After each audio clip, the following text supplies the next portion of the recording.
Only because of that. అది మొదట తిన్న దెబ్బలతో నేర్చుకున్న పాఠం. ఇప్పుడు ఎన్టీ రామారావు బతికున్నప్పుడే కదా రేణుకా చౌదరి కూడా ఎదురు తిరిగింది, వాళ్ళ గ్రూప్గా ఎదురు తిరిగింది. ఎన్టీఆర్ బతికున్నప్పుడే కదా నాదెళ్ల భాస్కరరావు గొడవ దిగింది. ఇవన్నీ కూడా కాబట్టి ఇట్లాంటి సంక్షోభాలు రాకుండా ఉండాలంటే ఏం చేయాలంటే సంస్థాగత నిర్మాణం.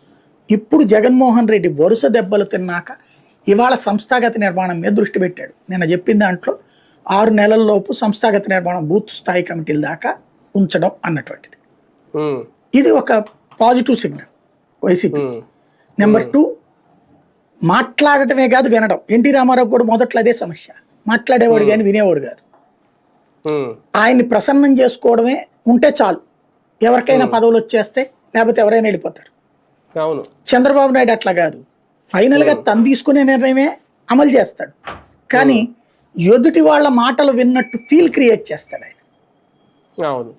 అందరినీ కూర్చోబెడతాడు, మాట్లాడతాడు, వాళ్ళందరినీ మాట్లాడినిచ్చి ఫైనల్గా తప్పదు మనకు కొన్ని ఇతను పెడదాం అనుకుంటున్నాంలే అంటారు.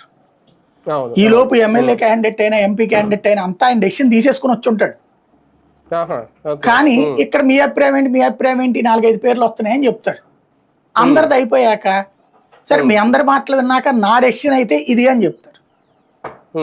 ఇది మీరు కన్విన్స్ చేయండి అని చెప్తాడు, కన్వే చేయండి అని చెప్తాడు. అంటే వాళ్ళ మాటలు విన్నట్టు ఉంటది. ఫైనల్ గా తన మాట